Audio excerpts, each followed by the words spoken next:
பாப்பா சொல்லுங்கம்மா. இன்னைக்கு லஞ்சுக்கு லெமன் ரைஸ் ரெடி பண்ணிட்டாடா? லெமன் ரைஸா?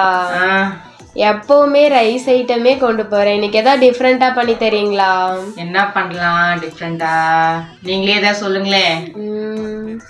பூரி மசால் பண்ணிடுறீங்களா? ஓகே, பண்ணிடலாம் வாங்க. அம்மா என்ன பூரி ரெடி ஆகுது போல. பூரி போட்டுட்டு இருக்கிறேன். மசாலா ரெடி ஆகுது. பூரி பாரு, அம்மா போட்ட பூரி எப்படி உப்பிட்டு வருதுன்னு பாரு. எண்ணெயும் பிடிக்காது, பூரி நல்லா இப்படி உப்பிட்டு வரும். பார்க்கவே சூப்பரா இருக்கே. இங்க பாருங்க, மசாலா பச்சை பட்டாணி, இதில் பீன்ஸும் போட்டிருக்கிறேன், கேரட் போட்டிருக்கிறேன்.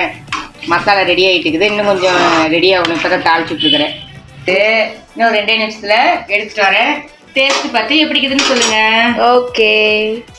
எங்கள் அக்கா கூட அடிக்கடி கேட்பாங்க, அது எப்படி நீ சுட்டா மட்டும் பூரி புஷ்ஷுன்னு வருதுன்னு. நீங்கள் என்ன சொல்வீங்க? அதெல்லாம் எனக்கு தெரியாது. ஆனா நான் சுட்டா பூரி புஷ்ஷுன்னு தான் வரும்னு சொல்லுவேன். சூப்பரா இருக்கு, கடையில போடுற மாதிரி. கடை ஸ்டைல்லே தான் முடிட்டு இருக்கிறேன். பாப்பா பூரி ரெடி ஆயிடுச்சு. சாப்பிட்டு பார்த்துட்டு டேஸ்ட் எப்படி இருக்குன்னு சொல்லுங்க. வாவ், பார்க்கவே சூப்பரா இருக்கு. பாருங்க, எண்ணெயே கையில பாருங்க கொஞ்சம் கூட ஒட்டவே இல்லை. எண்ணெய் ஒட்டாத அளவுக்கு அம்மா பூரி சுட்டுருக்குறேன். சாப்பிட்டு பார்த்து சொல்லுங்க. சுட சுட இருக்குது, பார்த்து சாப்பிடுங்க. எப்பவும் விட இன்னைக்கு ரொம்பவே நல்லா இருக்கு.